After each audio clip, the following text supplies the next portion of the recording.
the strength of a woman. The tent flap shuddered, and a wolfish muzzle, crusted with frost, thrust its way inside. "Hey, gee, Chook, Siwash, get out of here, you devil's spawn!" Angry shouts erupted from all sides. Bettles cracked the dog soundly with a tin plate, and it instantly vanished. Lewis adjusted the tent flaps and turned to warm himself by the stove. Outside, the cold was brutal.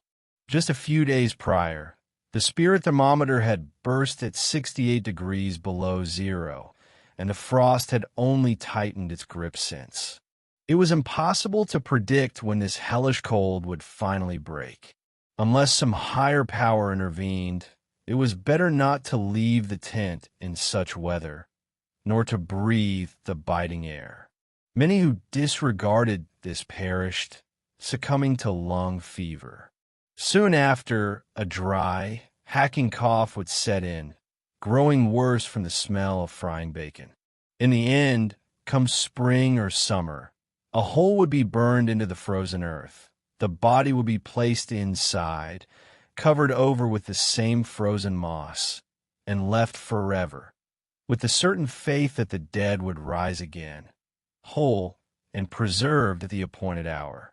For those of weak faith and doubt about the resurrection, it would be hard to find a country more fitting than the Klondike in which to die. Though, of course, this did not mean it was as good a place to live as it was to die. Outside the tent, the cold was unbearable, but inside, warmth was scarcely a given. All the occupants crowded around the single, small stove, constantly bickering for a better spot. Nearly half the space was taken up by spruce boughs, strewn about in disorder and covered with thick furs. The rest of the floor was packed snow, trampled by moccasins, and littered with the assorted gear of an Arctic camp. Pots, cups, and the like. The stove was glowing red-hot, yet a chunk of ice a few paces away looked as if it had just been brought from the river. The pressure from the outside cold forced the tent's warmth upward. At the spot in the ceiling where the stovepipe passed through was a small circle of dry canvas. A little farther out, with the pipe as its center, was a large circle of damp canvas. The rest of the tent, both walls and ceiling, was covered nearly half an inch thick in a dry, white, crystalline frost. "Oh, oh, oh!" came agonized groans from a pile of furs where a young man slept. He was bearded with a sickly pallor. He did not wake, yet his moans grew louder. His body shuddered and convulsed, as if he were lying on a bed of nettles and vainly trying to roll off. "He needs a good rubbing," remarked Bettles. Immediately, several men, sincerely wishing to aid the sufferer, set upon him mercilessly, kneading, rubbing, and pinching him. "Ah, this damned trail," he rasped, barely audible, and throwing off the furs, sat up on his bed. "Damn it all, I've tried everything. Long marches, rigorous running, hardening myself by every method imaginable, and yet in this God-forsaken country, I've turned out to be the most delicate of the delicate." He hunched over, walked to the fire, sat down, and pulled out a cigarette. "Don't think I'm complaining. In the end, I can always pull myself together. I'm just ashamed, that's all. I've covered a mere 30 miles, yet I'm as broken and weak as some pampered dandy after dragging himself a couple of miles down a wretched country lane. That's the rub. Give me a light." "Don't lose heart, young man," said Bettles in a fatherly tone, handing him a burning twig. "It happens to everyone. Do you think it was any different for me? Not in the least. Good Lord, if you only knew how I used to freeze and stiffen up. There were times it took me a full 10 minutes to get up and stand on my feet, every joint aching, cracking, and aching. And the cramps, they'd bend me clean into a bough, and the whole camp would be busy with me for half a day. To my mind, You're bearing it easier than most. Be patient, my dear fellow. The time will come when we old-timers are gone, and you'll be racing across this land as we do now. It's your good fortune that you're not stout and have no tendency to fat. Oh, that fat has been the death of many a man before his time. You said fat. Indeed, that is what I said. There is nothing worse than setting out on the trail with a fat man. Never heard of such a thing. Well, now you have. Mark my words, young man. Bulk is no hindrance for a short, fierce burst of effort, but it becomes a burden when long, unflagging work is required. Where stamina and endurance are needed, fat has no place. Have you ever seen a lean, starved dog sink its teeth into a bone? Just so do we sometimes have to sink our teeth into a task and labor without rest, without straightening our backs. For that, you need wiry, sinewy companions. Fat men, I reckon, are good for nothing. That's true, interjected Louis Savoy. I knew a man once, portly, very portly, a regular buffalo. And so, this fat man met up on Sulphur Creek with a very thin fellow named Lon McFane. You've likely heard of Lon McFane, an Irishman, short, with red hair. They joined up and went on together. They traveled for a long time, without stopping day and night. The fat man was worn out, constantly sitting down or collapsing in the snow, while the thin man kept driving him on and shouting at him as if he were a small child. And he drove him all the way to my cabin. There, the fat man lay down to sleep and didn't get off my bunk for 3 days. I swear, I've never seen another man so fat. He was corpulent, I tell you. He had fat to spare, as you were pleased to observe. That must have been Axel Gunderson, suggested Prince. And Bettles added, Right, Axel Gunderson, the stoutest man I've ever encountered here. But I must say, he is the exception that proves the rule. Now, you should have seen his wife, Funga. She's not a large woman, weighs 110 pounds at most, but she is all muscle, without an ounce of fat. Uncommonly hardy and tough. And she cares for her husband. You couldn't ask for better. There is nothing on this earth, or under it, that she wouldn't procure for him. Well now, if she loves him, someone remarked. But it's more than that. Listen, gentlemen, said Sitka Charley, who was perched on a provision box. You've been discoursing on fat, on portly men, on the endurance of women, and on love. You speak eloquently, and I was involuntarily reminded of something that happened long, long ago, many winters past, when this land was still very young, and the camps of men were as far apart as the stars in the sky. It was then that I chanced to journey with a certain fat man and a lean woman. Yes, my brothers, she was a woman small in stature, but her heart was greater than the fat, clogged heart of a man. And her endurance was beyond question. We had to make a grueling journey together, all the way to the salt water. The frost was bitter, the snow was waist-deep, and to top it all, we were wasting away from hunger. But the love that lived in that woman was stronger than all of it.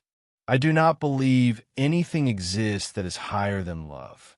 He fell silent and began using the back of his axe to scrape pieces of ice from a wide block into a pot where drinking water was thawing.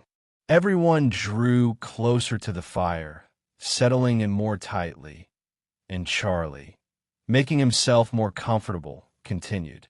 I must tell you, gentlemen, that the blood in my veins, like that of all Siwashes, is red, but my heart is white.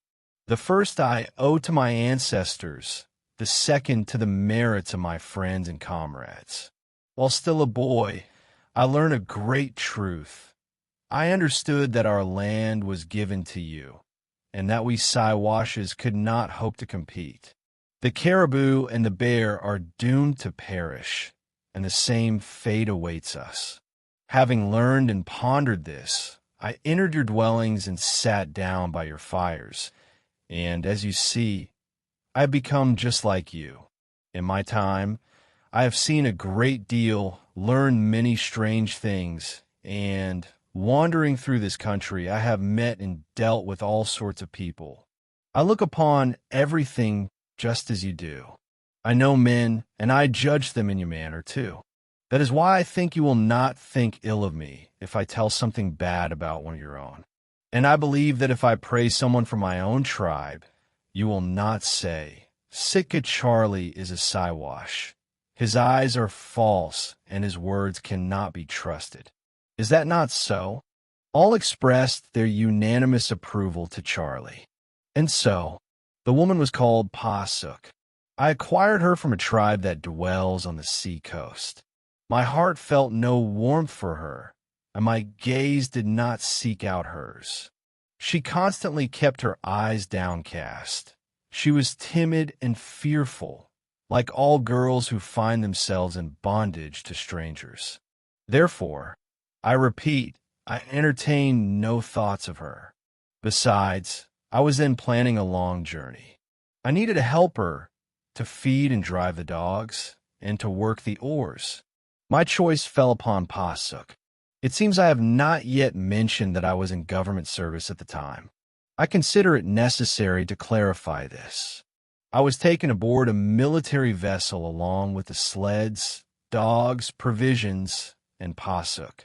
We set off north, reached the ice of the Bering Sea, where we disembarked, myself, Passuk, and the dogs. I was given money, a map of unknown lands, and a certain pack. The pack was well made, protected from the elements. I was to deliver it to a whaling ship, locked in the ice off the shores of the great Mackenzie River. Yes, the Mackenzie is great, but still, there is no river greater than our Yukon. The Yukon, the father of all rivers. However, all this is by the by. My tale is not of the whaling ship, nor of the winter spent amidst the Mackenzie ice. In the spring, when the days grew longer and the snow had darkened in places, we set out south towards the Yukon. The journey was arduous. The snow, as I said, had thawed in spots, but with pikes and oars we forced our way upstream all the way to 40 Mile. The winter had been fierce, and the darkness and frost had worn us all down considerably. But most of all, hunger. The company issued only 40 pounds of flour and 20 pounds of salt pork per man. No beans were provided at all. The dogs howled from hunger day and night. The men grew gaunt, their faces sallow and tight-skinned. The strong grew weak, and the weak died. Many were ill with scurvy. One evening we gathered by the company's store. The empty shelves only served to remind us more keenly of the emptiness in our stomachs. We sat by the fire and talked quietly, for we saved the candles for those who were destined to live until spring. The conversation continued until it was decided to send someone to the salt water to proclaim our suffering. All eyes turned to me. Everyone knew I had trodden distant trails. I said to them, "It is 700 miles to the mission. This entire distance must be covered on skis, and so give me the best dogs and a supply of provisions. I will go, and Passuk will go with me." All agreed with me, all except Jeff, a portly Yankee.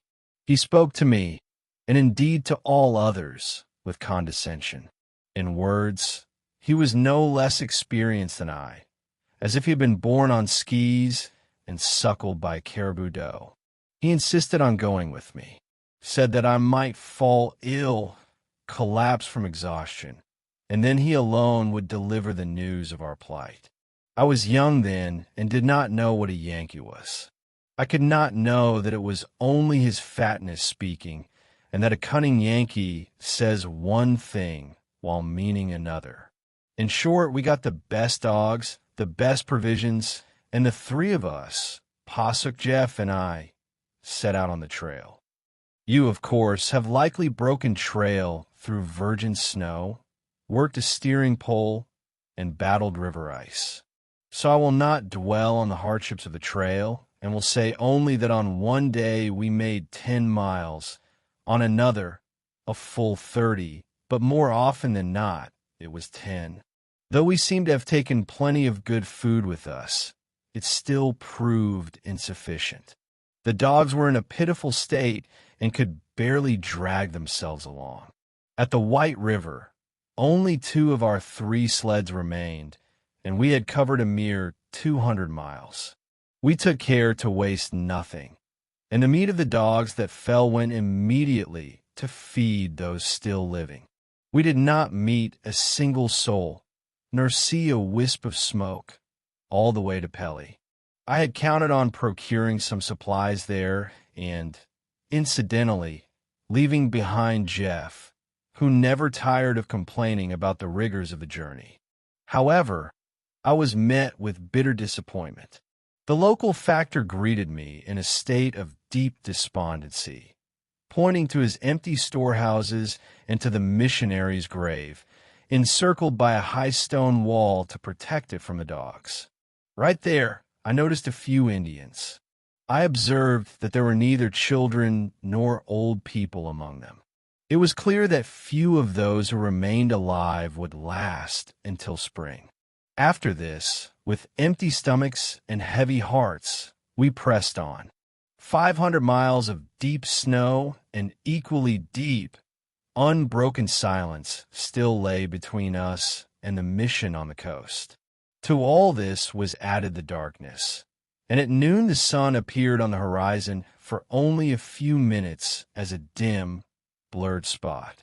The trail, however, improved somewhat, and I drove the dogs without mercy, spending as much time on the move as possible.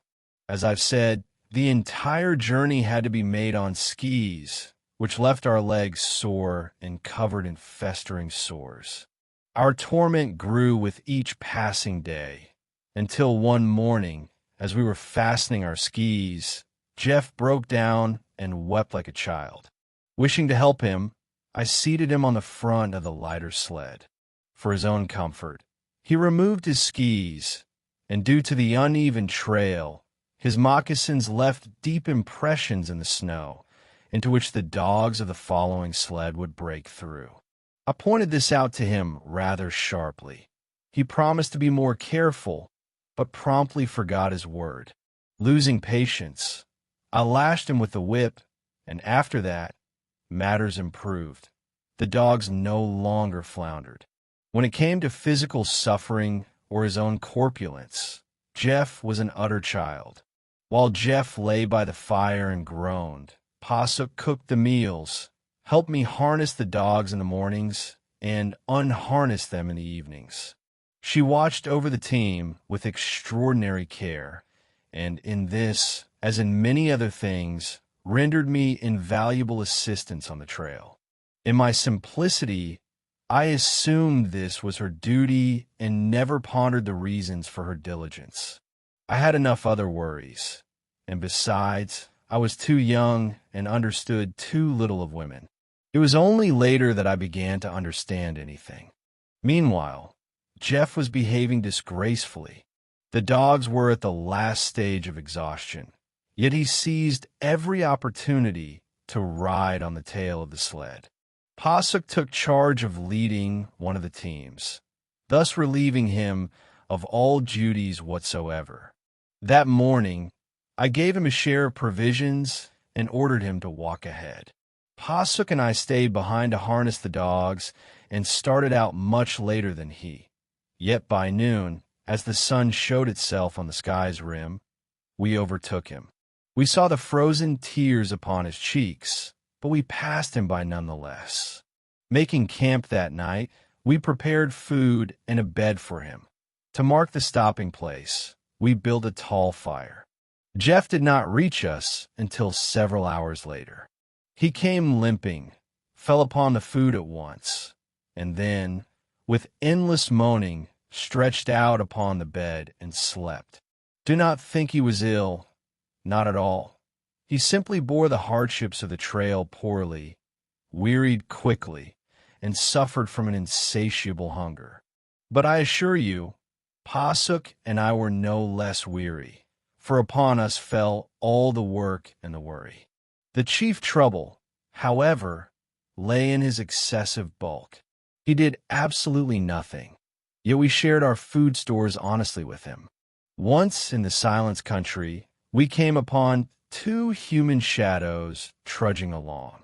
They were white men, a man and a boy. Each had a single blanket, which they wrapped themselves in at night. They had a small supply of flour, which they mixed with water and drank. The man told me they had but 8 small measures of flour left, and it was no less than 200 versts to Pelly. He added that an Indian was following them who, though he received a daily ration from them, had suddenly begun to lag behind. I did not believe him, knowing from experience that an Indian would not fall behind if he were getting his daily portion, and I gave them nothing from our stores. They attempted to make off with the plumpest of our dogs, which was, for all that, inexpressibly gaunt, but I threatened them with my revolver and bade them begone, with a firm suggestion of promptness. They obeyed, and, staggering like drunken men, wandered on through the great silent country in the direction of Pelly. By that time, we had only 3 dogs left and a single sled. It pained one to look at the dogs, skin and bones. It is a known thing. Little wood makes a feeble fire, and the shelter stays cold. We understood this all too well. Our provisions were nearly gone, and because of this, the cold bit more keenly. We had grown so blackened and weather-beaten that our own mothers would likely not have recognized us. But our feet troubled us most of all. Each morning, the sweat poured from me from the effort of restraining myself and not crying out from the pain. Passuk, however, walked ahead as always and never let a single moan pass her lips. But our fellow traveler, the man, moaned and at times even wailed. At 30 Mile, the river runs with particular swiftness, which is why it's always full of open leads and cracked ice.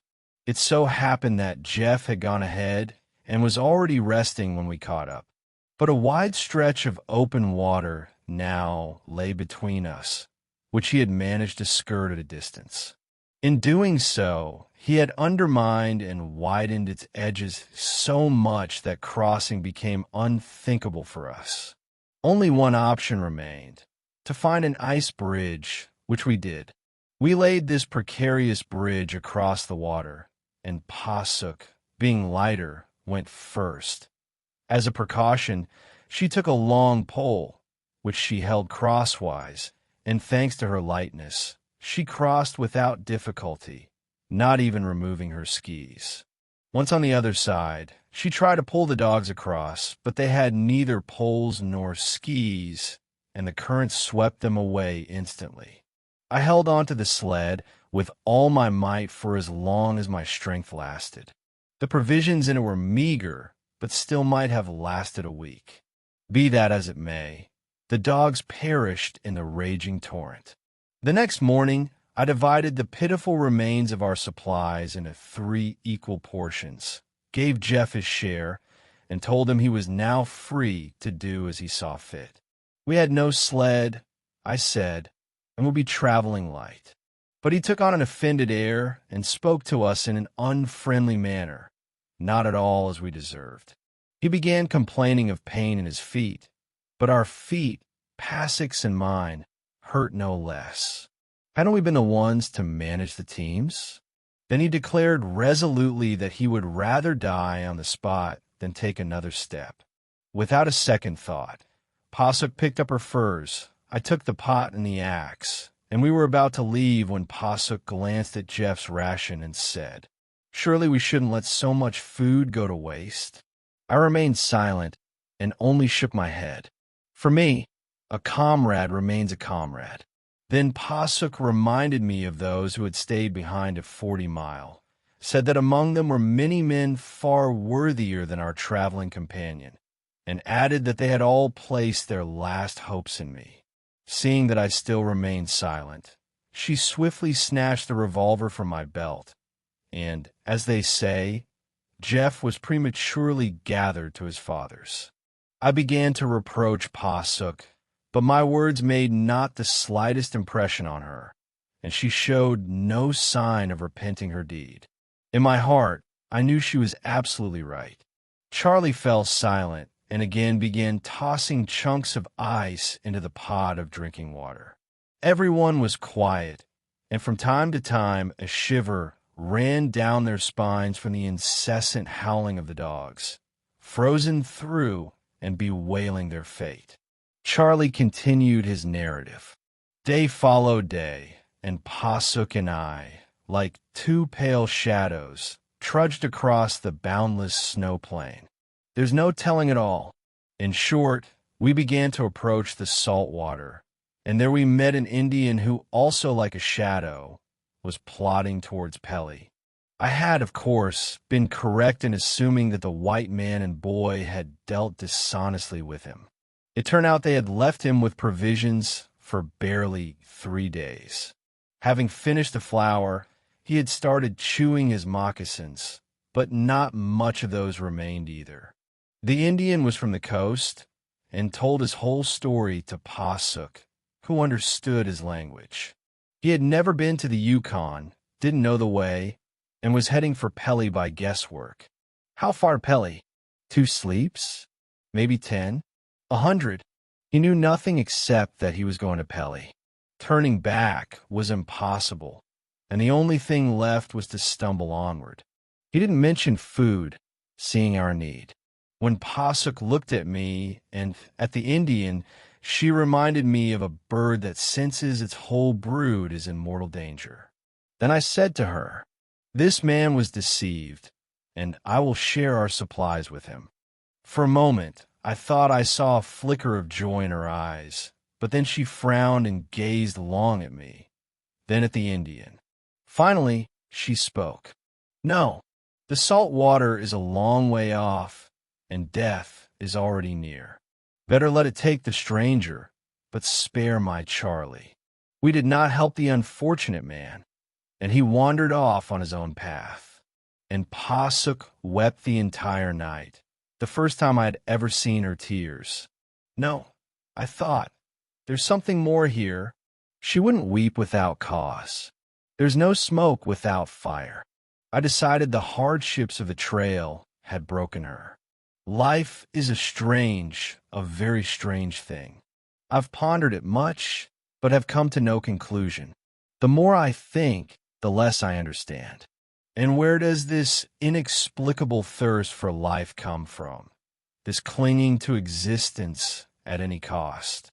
In the end, what is life? A simple game, with the sole difference that no one wins it. To live is to labor much and to suffer just as greatly. To suffer until loathsome old age creeps up and flings us onto the cold ashes of a dead fire. No, twist it as you will, life is a heavy burden. In anguish man is born. In anguish he breathes his last, and all his days are filled with sorrow and pain. It is marvelous. Death already spreads wide its arms. Yet man still struggles, still looks back and reaches for life. And yet death itself is peace. The only wretched thing is life and all that lives. And despite all this, we love life passionately and hate death. Strange, how utterly strange. By day on the trail, we spoke little. By evening, we were so exhausted we fell to the ground as if lifeless. And in the morning, at first light, we rose and trudged onward again. We walked like phantoms, and all around us was just as dead. We met not a single living soul. No bird, no squirrel, no hare. The river was frozen in its white raiment and uttered no sound. The sap was frozen in the trees. The cold was as bitter as it is now. The stars hung very low, huge and immense, dancing and leaping in the sky. By day, the heavens blazed with the aurora. Then it seemed as if there were many suns. They were everywhere one looked. The air sparkled and shimmered like precious stones, and the snow glittered like diamond dust. I repeat, we were as if dead or drunken and had quite forgotten the passage of time. Only one thought possessed us, to reach the salt water. Our eyes were fixed there, our souls strained towards it, our feet dragged themselves in its direction. We rested at Lake Takin and did not even notice it. We looked upon the white horse and did not see it. We trod the uneven floor of the Grand Canyon and did not feel it. We saw nothing and felt nothing. It came to the point that, falling from exhaustion, we would instinctively turn our faces towards those same salt waters. Our supplies were nearing their end, but we still divided them equally. Passuk felt worse and worse, and at Caribou Crossing she grew very weak. The next morning we did not go on, but lay on the ground under a single blanket. This journey had taught me much. I had begun to understand a woman's soul and to value a woman's love, which is why I resolved to remain there and meet death hand in hand with Passuk. This happened 80 miles from the mission, and we could make out Chilkoot, raising its proud, wind-swept summit high above the forest. Only then did Passuk speak. She talked to me, her lips almost touching my ear. Now she no longer feared my anger, and she opened her soul to me, telling me of her love and of many other things I did not then understand. This is what she said. "Charlie, I have been a good wife to my husband, and my husband has been you. I built your fires, cooked your food, fed your dogs, and paddled with you, and I have never complained. I never once said that it was warmer and I ate better in my father's house than under the single blanket with you. Nor did I ever say that in Chilkoot I had enough to eat. When you spoke, I listened and did not miss a word. When you commanded, I obeyed. Isn't that the truth, Charlie?" And I would invariably answer, "Yes, that is the truth." She continued, "When you first came to Chilkoot, you bought me without even looking at me, as one buys a dog. You acquired me and took me away, and then my heart rose against you, filled with pain and fear. But that was long ago. Since then you have changed greatly. Lately, you have treated me with the affection a kind master shows his dog.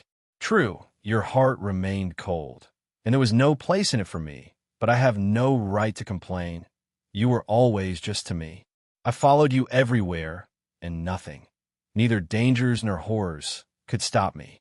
I constantly compared you to other men and saw that you were not like them, for you were more honest than any. Your words were wise and weighty, and your speech was truthful. And little by little, I grew proud of you, and my heart yearned only for you, and my thoughts were only of you. You were to me like the sun at the height of summer, like a golden sun that never leaves the sky, day or night. And wherever I looked, I saw my son. I saw you. But, Charlie, your heart remained cold, and there was no corner in it for me. Then I said to her, all that you have said is true. My heart was cold, and there was no place in it for you. But that is in the past. Now my heart is like the snow in spring, when the sun returns to us. Then everything melts, the water roars and rushes, the trees bud, and the grasses turn green. In spring, the birds cry and sing. Everything rejoices and is glad at winter's passing. Now, Passuk, everything will be different, for I have come to know a woman in love. Her face lit up, and she pressed close to me, wanted me to hold her to my breast. She said softly, I am so happy. And then she lay for a long time, almost motionless, her head resting on my chest. After a while, she spoke. I am very tired and do not feel well, but I want to tell you something. Long ago, when I was a girl living in Chilkoot, I was playing alone in a room piled with skins. There was no one at home. The men had gone hunting, and the women and children were helping them bring back the meat. Suddenly, a huge brown bear looked into the room and let out a heavy sigh. Clearly, he had just woken from his winter sleep and was ravenous. He was so gaunt that his fur hung from him in clumps. Just then, my brother returned from the hunt. Seeing the beast, he rushed at it with a burning brand, while the dogs, still in their harnesses, attacked the bear from behind. A terrible noise erupted. All the skins were scattered about the room. In the struggle, they broke everything in the cabin and nearly overturned the cabin itself. In the end, my brother killed the bear, but deep scars from its claws remained on his face. Did you notice that man we met recently?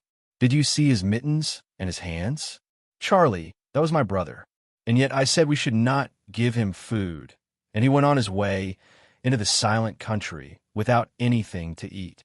Such, my friends, was the love of Passuk, who died in the snow at Caribou Crossing. She loved with a love that is higher than anything else in the world, as she sacrificed her brother for the man who had led her through torment and to her death.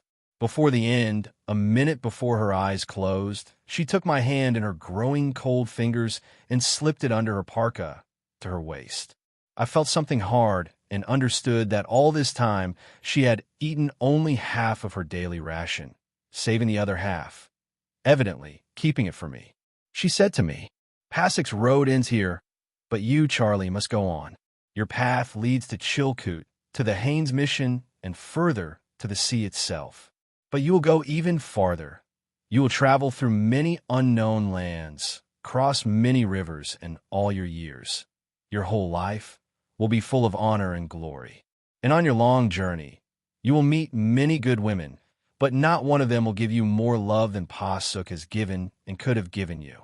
I knew this woman spoke the absolute truth, but God alone knows what madness seized me then. Casting aside the heavily laden pack, I began to swear that I would not take another step and would die there with Passuk. Her weakening eyes looked at me with gratitude and filled with tears. She whispered, "Sitka Charley has always been the most honest of men and has never broken his word. He must remember this and not waste words here, so close to Caribou Crossing. So he has forgotten again about the unfortunate people of 40 Mile, who gave him a share of their last supplies so that he could go where he must and tell what needs to be told. Passuk was always proud of her husband. Let him now get up, fasten his skis, and set out on his journey. Then Passuk will die in peace. Her pride will not be shamed. When she grew cold in my arms, I buried her, picked up the pack of provisions, fastened my skis, and, gathering my last strength, went on. My legs gave way beneath me. My vision darkened. My head spun until I felt sick, and an unimaginable noise roared in my ears. I trudged on, and all the time it seemed to me that Passuk walked beside me, supporting me. When I fell exhausted onto the cold snow and fell asleep, she would wake me and lead me to the right path. She alone saved me, and in a semi-delirium, haunted by visions, staggering like a drunken man, I reached the Haynes Mission, there by the sea. Charlie pushed back the tent flap. It was already noon. The horizon held the sun's disk, casting a cold, meager light on Henderson, while on either side of it the northern lights shimmered. Ice crystals sparkled in the air. Almost right by the cabin, a dog with bristling, frost-covered fur lifted its long muzzle to the sky and howled. Thank you for joining us on this literary journey. To stay connected and hear the next story, simply hit subscribe. I eagerly await your feedback and impressions in the comments below.